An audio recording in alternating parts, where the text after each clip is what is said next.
चलिए जी, तो अब आपके सामने कुछ अनसॉल्व क्वेश्चंस, फटाफट से उसको रैप अप करते हैं। तो ये अनसॉल्व क्वेश्चन में जो सबसे पहला क्वेश्चन दिख रहा है यही आपको थोड़ा सा अतरंगी लगेगा।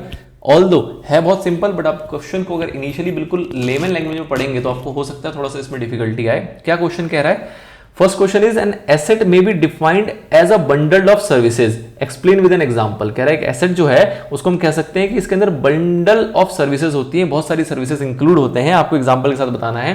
तो जब भी कोई ऐसी डेफिनेशन आ गई जो किसी एक को डिफाइन कर रहे हो किसी अलग लैंग्वेज में, तो आपको पहले तो उसी को डिफाइन कर देना जिस लैंग्वेज में आपको पता है। मतलब यहां पे सबसे पहले आप लिखोगे एसेट्स की एग्जांपल, सॉरी एसेट्स की डेफिनेशन। जब आपने डेफिनेशन लिख दिया तो उसके बाद आपको क्या बताना है कि कैसे उसके अंदर बंडल ऑफ सर्विसेज होती हैं। रीजन पहला कि उसकी जो लाइफ है वो लंबी होती है, मतलब कि वो आने वाले कई सालों तक उसका जो बेनिफिट है वो पास ऑन होता रहता है। जो उसको यूज किया जाता है वो बिजनेस को रन करने के लिए किया जाता है, और हर साल उसका एक पोर्शन जो है वो एक्सपेंस कर दिया जाता है। कब तक? जब तक वो उसकी लाइफ जो है वो एक्सपायर नहीं हो जाती। सर ये वाली बात समझ नहीं आई। फॉर एग्जाम्पल आपने एक एसेट खरीदा है, लेट से 1 लाख रुपए का। अब अगर आपने 1 लाख रुपए का कोई एसेट खरीदा है और आपको पता चल जाता है कि ये एसेट की जो वारंटी है, बेसिकली कह लो आप, इसकी जो एक लाइफ होती है, हर एसेट की एक लाइफ होती है। सपोज आप कोई एसी खरीदते हैं, उसकी लाइफ 5 साल है। ऐसे आपने कोई एसेट खरीदा, उसकी जो वैल्यू है वो 1 लाख रुपए है और उसकी लाइफ जो है वो लेट से 5 ईयर्स ही है। तो 5 ईयर्स जब आपको इसकी लाइफ पता लग जाएगी तो इसका मतलब क्या है कि हर साल ये कितने रुपए की सर्विस दे रहा है? ये आपको हर साल ये 20,000 रुपए की सर्विस दे रहा है। अगर कोई लाख रुपए का एसेट है जिसको 5 साल तक चलेगा, तो हर साल उसमें से आप कितना यूज कर रहे हो सर्विस के रूप में? आप 20,000 रुपए यूज कर रहे हो, और ऐसा यूज कितने साल तक करते रहोगे आप? आने वाले 5 साल तक करते रहोगे। उसके बाद इस एसेट की जो सर्विसेज हैं वो खत्म हो जाएगी, जीरो हो जाएगी। ठीक है, तो इसलिए ऐसा कहा जाता है कि एसेट जो है वो बंडल ऑफ सर्विसेज है। आपके अंदर एसेट्स के अंदर बहुत सारे ऐसे चीजें कवर होती हैं जो अलग अलग लाइफ में अलग अलग रूप से आपको सर्विसेज प्रोवाइड करती हैं। लेट से आपके पास लैंड है तो ये एक अलग सर्विस दे रहा होगा, आपके पास एक मशीनरी है तो वो आपको अलग सर्विस देगा, अगर आपके पास कोई प्लांट है तो आपको अलग तरीके से सर्विस देगा, अगर आपके पास कोई सॉफ्टवेयर है, कोई इंटेंजिबल एसेट है तो वो आपको अलग तरीके से सर्विस देगा। तो मुद्दा ये है कि एसेट के अंदर आपके बहुत से ऐसे कंपोनेंट आते हैं जो कि आपको अन्य प्रकार के सर्विसेज देते हैं और over the period of time देते रहते हैं। इस चीज को आपको यहाँ पे डिफाइन करना है। ठीक है सर, अगला सवाल क्या है कि ड्राइंग क्या होती है और एग्जांपल के साथ बताइए। तो ड्राइंग आपने पीछे पढ़ा है कि जब भी कोई प्रोप्राइटर अपने पर्सनल यूज के लिए गुड्स या फिर कैश विड्रॉ करके लेके जाता है तो उसको हम ड्राइंग कहते हैं। एग्जांपल कह सकते हैं cash withdrawn by the proprietor या फिर goods withdrawn by the proprietor for personal use, both are the same. अगला आता है आपका सवाल, रिलायंस लिमिटेड ने इंपोर्ट किया जर्मनी से एक machinery for sale in India, another machinery for production purpose. मतलब एक मशीनरी खरीदी है किसके लिए? आपको सेल करने के लिए, और दूसरी मशीनरी खरीदी है किसके लिए? प्रोडक्शन करने के लिए। आपको बताना है will you treat them goods और फिक्स एसेट। आप इसको गुड्स की तरह ट्रीट करोगे या फिक्स एसेट की तरह ट्रीट करोगे? तो आपको यहाँ पे क्या रिप्लाई देना है कि सर जो पहली मशीन खरीदी गई है जिसको आप सेल करोगे वो आपके लिए क्या है? गुड्स है, और जो दूसरी मशीनरी आपने खरीदी जिससे आप प्रोडक्शन करोगे ये आपका क्या है? ये फिक्स एसेट है। This is your answer. ठीक है सर, आगे मिस्टर जादूगर Singh dealing in electronics goods sold 20 TV sets costing 30,000 each eight 40,000 each. मतलब 20 टीवी सेट है जिसकी कीमत तो है 30,000 रुपए, लेकिन इन्होंने कितने का बेचा? उसको 40,000 रुपए का बेचा है। Out of this 5 lakh were received in cash and the balance is yet to be received. मतलब 5 लाख रुपए आपको मिल गए हैं, बाकी अभी मिलने बाकी है, मतलब बाकी आपने उधार में बेचा हुआ है। तो उस केस में आपसे पूछ रहा है बताओ रेवेन्यू कितने का है, आपको रेवेन्यू का अमाउंट है। तो this is a practical question. आप कैसे कैलकुलेट करेंगे इसको? आप बोलेंगे कि 40,000 रुपए का इसने बेचा और कितनी टीवी बेची है? 20 टीवी यहाँ पे बेची गई हैं। टोटल आपके पास पैसे कितने बनते हैं यहाँ पे? 8 लाख रुपए। इस 8 लाख में से आपको कितना कैश में मिल गया? 5 लाख रुपए। इसका मतलब क्रेडिट में कितना मिला? 3 लाख रुपए, मतलब मिलेगा, भविष्य में मिलेगा। ये आपका डेटर बन गया, ये आपका कैश है। तो कैश में बेचो चाहे क्रेडिट में बेचो, बोथ आर रेवेन्यू। तो आपसे पूछा गया रेवेन्यू, तो आपका जो 8 लाख रुपए ये क्या होगा? यहाँ पे रेवेन्यू होगा। अगर इसी सवाल में पूछूं कि आपसे इनकम कितनी है तो आपको क्या निकालना पड़ेगा? रेवेन्यू में से कॉस्ट माइनस करना पड़ेगा। कॉस्ट कितनी है? 30,000 इंटू में 20 टेलीविजन, मतलब 6 लाख रुपीज, और इसमें से 8 लाख का डिफरेंस निकालोगे तो आपको जो 2 लाख है वो क्या आ जाएगा यहाँ पे? इनकम। अगर आपको इनकम निकालने को कहा जाए तो इसी सवाल को आप इनकम इस तरीके से निकाल सकते हैं। ठीक है सर, अगला सवाल question number 5, mister Rajinikanth who owed us 50,000 become insolvent and paid only 40% of this amount. What is the term used for the amount not received? कह रहा है आपसे कि एक मिस्टर रजनीकांत है जिन्होंने हमसे 50,000 रुपए ले रखे थे, उनको हमें 50,000 रुपए देने थे और वो क्या हो गए, वो इंसॉल्वेंट हो गए, वो दिवालिया हो गए। अब इंसॉल्वेंट हो गए तो उसके बाद कोर्ट का ऑर्डर आता है, जैसे कि मैं आपको बताया था, और उसके तहत ये डिसाइड हुआ कि आपको पूरे 50,000 नहीं मिलेंगे, कितना मिलेगा, 40% मिलेगा, मतलब कुछ भी पार्शियल अमाउंट मिलेगा। लेट्स से 40% कितना होगा, 20,000 रुपए मिलेगा। तो जो पैसा आपको नहीं मिल रहा, कितना पैसा नहीं मिल रहा है, 30,000 रुपए, इस पैसे को आप क्या नाम देते हो? तो आपको एक टर्म पीछे सिखाया गया था, इसको हम क्या नाम देते हैं, इसको हम कहते हैं बैड डेट। मतलब जो हमारा डेट है वो गंदा हो गया, बुरा हो गया, चीची हो गया, ठीक है, तो उसको हम क्या नाम देते हैं, बैड डेट का। अगला सवाल आता है, Why assets are classified into current and non current? आपसे पूछा जा रहा है कि बताओ एसेट्स जो है वो आप क्यों क्लासिफाई करते हो करंट में और नॉन करंट में, इससे आपको क्या फायदा मिलता है? तो फर्स्ट इज कि करंट एसेट्स एक डिफरेंट पर्पस सर्व करता है और नॉन करंट एक डिफरेंट पर्पस सर्व करता है। क्या डिफरेंट पर्पस है कि जो आपके नॉन करंट एसेट्स होते हैं वो आपके किसके लिए होते हैं, हेल्ड फॉर यूज के लिए होता है, और जो करंट एसेट्स होते हैं वो हेल्ड फॉर सेल होता है, या फिर कह लो कि held for conversion into cash होता है within a period of 1 year और within a period of operating cycle. तो इसलिए इसको कन्वर्ट करना जरूरी है। हमें ये पता होना चाहिए कि हमारे कौन से ऐसे एसेट्स हैं जिसको हम यूज करने वाले हैं और कौन से ऐसे एसेट्स हैं जो आप कन्वर्ट कर दोगे कैश में। इससे आपकी लिक्विडिटी पता लगती है, मतलब कि अगर आपके पास करंट एसेट ज्यादा है तो आपकी लिक्विडिटी ज्यादा होगी। फॉर एग्जाम्पल कि अगर आपके पास करंट एसेट जो है वो 50 लाख रुपए का है और जो फिक्स एसेट्स हैं वो सिर्फ और सिर्फ 1 लाख रुपए का, इसका मतलब क्या है कि आपको अगर लिक्विडिटी मतलब कैश की जरूरत पड़े, लिक्विडिटी का मतलब क्या है कि अगर आपको कैश की जरूरत पड़े तो आप कंपैरेटिवली जल्दी कैश अरेंज कर सकते हो। क्यों? क्योंकि आपके पास करंट एसेट जो है वो ज्यादा है। बट इसी का अगर उल्टा कह दें कि 1 लाख रुपए का आपके पास करंट एसेट्स हैं और 50 लाख रुपए के आपके पास फिक्स एसेट्स हैं, तो आपकी लिक्विडिटी क्या मानी जाएगी, कम मानी जाएगी वहां पे। क्यों? क्योंकि अगर आपको कन्वर्ट करना पड़ेगा लिक्विड में तो आप फिक्स एसेट्स को कर नहीं पाओगे, करंट एसेट्स को कर पाओगे, और बहुत छोटा अमाउंट है वो, तो यहाँ पे लिक्विडिटी आपकी क्या है, लो है। तो लिक्विडिटी असरटेन करने के लिए और ये क्लासिफाई करने के लिए कि किसको आपको बिजनेस में यूज करना है और किसको आपको कैश में कन्वर्ट करना है, इन दोनों को अलग अलग क्लासिफाई करना जरूरी हो जाता है। इस कहानी को आपको अपने शब्दों में उतार देना है। अगला क्वेश्चन नंबर 7 आता है, why receipts are classified into capital and revenue? क्यों सर? क्योंकि रिसिप्ट जो है, अगर रेवेन्यू रिसिप्ट्स होते हैं तो आपको पता लगा कि रेवेन्यू रिसिप्ट्स क्या होता है, जो आपका नॉर्मल कोर्स में होता है, जैसे कि सेल ऑफ गुड्स। अब सेल ऑफ गुड्स होगा तो वो आपका रेवेन्यू रिसिप्ट्स है। रेवेन्यू रिसिप्ट्स की मदद से आप क्या निकालोगे, आप निकालोगे प्रॉफिट।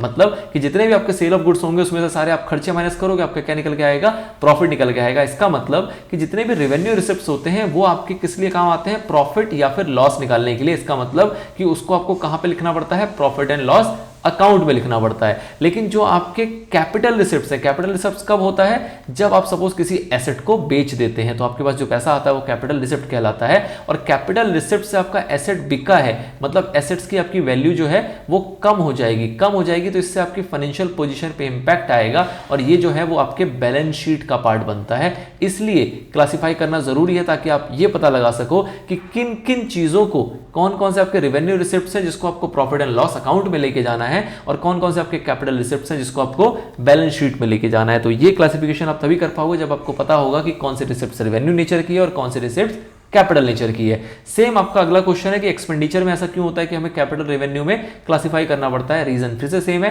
कि जो रेवेन्यू एक्सपेंडिचर होगा वो इसी रिसिप्ट से एडजस्ट होगा, और कहां एडजस्ट होगा, प्रॉफिट एंड लॉस अकाउंट में, जिससे कि हम क्या निकाल पाएंगे, प्रॉफिट निकाल पाएंगे। मतलब कि revenue receipts minus revenue expenditure is profit. तो रेवेन्यू रिसिप्ट्स को भी आप एक अलग अकाउंट में लिखते हो जिसको हम प्रॉफिट एंड लॉस अकाउंट कहते हैं, और रेवेन्यू एक्सपेंडिचर के भी हम वही लिखते हैं और उसके डिफरेंस से आप क्या निकालते हैं, प्रॉफिट निकालते हैं। और वही अगर रेवेन्यू आपका रिसिप्ट है और रेवेन्यू अगर आपका एक्सपेंडिचर है तो वो दोनों के दोनों कहां जाते हैं, आपके बैलेंस शीट में जाते हैं। क्योंकि रेवेन्यू एक्सपेंडिचर कब होगा, जब आपने एसेट्स खरीदे होंगे तो आप एसेट्स में उसको ऐड करोगे, और रेवेन्यू रिसिप्ट्स कब होगा, जब आपके एसेट्स बिके होंगे, एसेट्स में उसको आप माइनस करते हो। तो कुल मिला के एसेट्स में छेड़खानी हो रही है, आपकी फाइनेंशियल पोजीशन छेड़खानी हो रही है उसके अंदर, तो उसको आप कहां लेके चलते हो, बैलेंस शीट में लेके चलते हैं। ठीक है सर। अगला, तो दिस इज द रीजन कि इसको क्यों क्लासिफाई करने की आवश्यकता है। अगला सवाल आता है, what is the reason that the capital expenditure is shown in the balance sheet? क्यों कैपिटल एक्सपेंडिचर को हम बैलेंस शीट में शो करते हैं? अभी यहीं पे हमने इसको डिफाइन किया कि जितने भी कैपिटल एक्सपेंडिचर होते हैं वो रिलेटेड टू क्या होते हैं, acquisition of asset. Capital expenditure is what, capital expenditure is कि वो एक्सपेंडिचर जो आपने किया है for the purpose of acquisition of assets. अब एक्विजिशन ऑफ एसेट्स है तो ऑब्वियसली एसेट्स जो है वो कहां शो होते हैं, वो आपके बैलेंस शीट में शो होते हैं, इसलिए आपको ऑटोमेटिकली कैपिटल एक्सपेंडिचर को कहां शो करना पड़ता है, बैलेंस शीट में शो करना पड़ता है। ये बैलेंस शीट वगैरह आप आगे चल के बनाएंगे। अगर आपको जो मेरी बातें हैं उसका 80%, 70%, 50% भी समझ में आ रहा है तो आपको बहुत ज्यादा समझ में आ रहा है, कोई दिक्कत वाली बात नहीं है। ये बैलेंस शीट क्या होती है, कैपिटल एक्सपेंडिचर इसमें कैसे जाता है, ये सारी चीजें आप प्रैक्टिकली करेंगे। बड़े बड़े चैप्टर्स हैं और यही आपके पूरे 11th क्लास का कोर्स है, तो कोई टेंशन लेने वाली बात नहीं है। अभी हम बिल्कुल बेसिक देख रहे हैं इसका। आगे, from the following identify the tangible and intangible assets. आपको इनमें से चुन के बताना है कि कौन से टेंजिबल एसेट्स हैं और कौन से इनटेंजिबल एसेट्स हैं। सबसे पहला आता है कंप्यूटर सॉफ्टवेयर। आपको बताना है कंप्यूटर सॉफ्टवेयर क्या है, टेंजिबल है या इनटेंजिबल है। तो सर हमें पता है ये क्या है, इनटेंजिबल है। जो कंप्यूटर सॉफ्टवेयर होता है उसको हम टच नहीं कर सकते, फील नहीं कर सकते हैं, बट ये हमारा एक एसेट होता है। मैंने आपको पीछे ही बताया था कंप्यूटर सॉफ्टवेयर का मतलब आपका सीडी नहीं होता जिस सीडी में सॉफ्टवेयर इंस्टॉल है। सीडी इज नथिंग बट एक 10 रुपए की डिस्क है, लेकिन जो इसके अंदर का सॉफ्टवेयर है वो लाखों करोड़ों का हो सकता है और हम उस सॉफ्टवेयर की बात कर रहे हैं ना कि सीडी की बात कर रहे हैं। तो दिस इज इनटेंजिबल। फर्नीचर दिखता है, आप इसे टेंजिबल कहते हैं। ट्रेडमार्क आपको नहीं दिखता, आप इसको इंटेंजिबल कहते हैं। सर ट्रेडमार्क होता क्या है, ट्रेडमार्क होता है कि जब किसी भी आप लोगों का या किसी भी नाम का या किसी भी डिजाइन को रजिस्टर करवा लेते हैं और कहते हैं कि भैया ये तो हमारा ट्रेडमार्क है। जैसे कि आप देखते होंगे कई नाम के ऊपर ऐसे टीएम लिखा रहता है, कई ब्रांड के नाम के ऊपर ऐसे टीएम लिखा होता है या कई डिजाइन्स के ऊपर ऐसे टीएम लिखा होता है। दैट मींस कि ये ट्रेडमार्क है, इसको कोई बिना इनकी परमिशन के यूज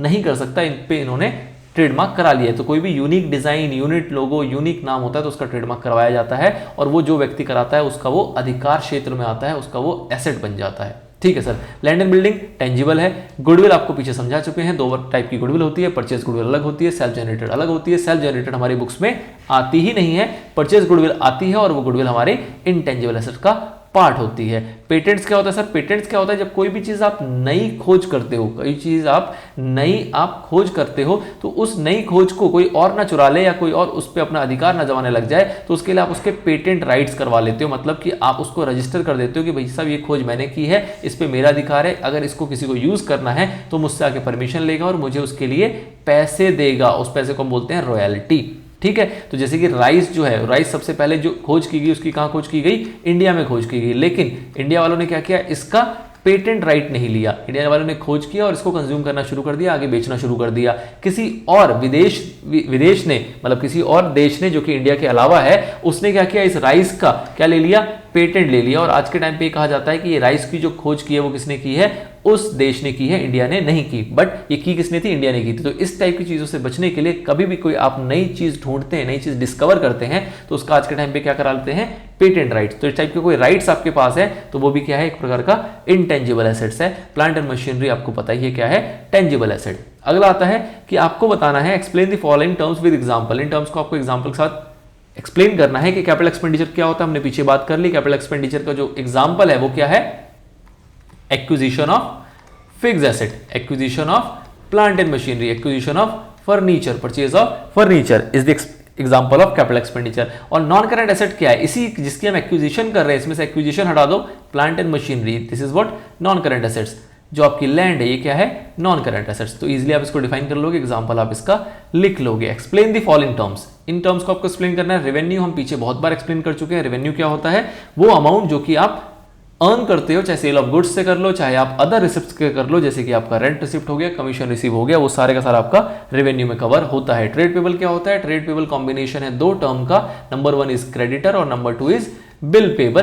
क्रेडिटर क्या होते हैं, वो लोग जिनसे आपको पैसे रिकवर करने हैं। बिल पेबल क्या होते हैं, वही लोग जिससे आपको पैसे जो है वो रिकवर करने हैं, लेकिन आपके पास उसका एक डॉक्यूमेंट्री एविडेंस भी होता है, तो उसको हम बिल पेबल का नाम देते हैं। फिक्टिशियस एसेट्स भी हमने पीछे कवर कर लिया। फिक्टिशियस एसेट्स क्या होते हैं, वो एसेट्स जो कि आपके एक्चुअल में एसेट नहीं है, रियल एसेट नहीं है, उसको आप कैश में कन्वर्ट नहीं कर सकते, but because of some accounting treatment आपको उसको अपने एसेट्स कॉलम में लेके चलना होता है। ये वो एसेट्स होते हैं जिसका जो आपको बेनिफिट है over the period of time मिलता है और आप उसको एक्सपेंस में लेके जाते हो, लेकिन टुकड़ों में लेके जाते हो। एग्जांपल के तौर पे आपका एडवर्टीजमेंट एक्सपेंडिचर या फिर और कोई डेफर्ड रेवेन्यू एक्सपेंडिचर। तो जो भी रेवेन्यू एक्सपेंडिचर को आप डेफर कर देते हो वो आपका फिक्टिशियस एसेट बन जाता है। वर्किंग कैपिटल क्या होता है, ये एक यूनिक टर्म है, नई टर्म है जो आपने पहले नहीं सुनी होगी। Working capital is nothing but the difference of current assets and current liability. Current asset क्या होता है आपको पता है, करंट लायबिलिटी क्या होता है ये आपको पता है। इन दोनों का जो डिफरेंस होता है उसको हम कहते हैं क्या, वर्किंग कैपिटल।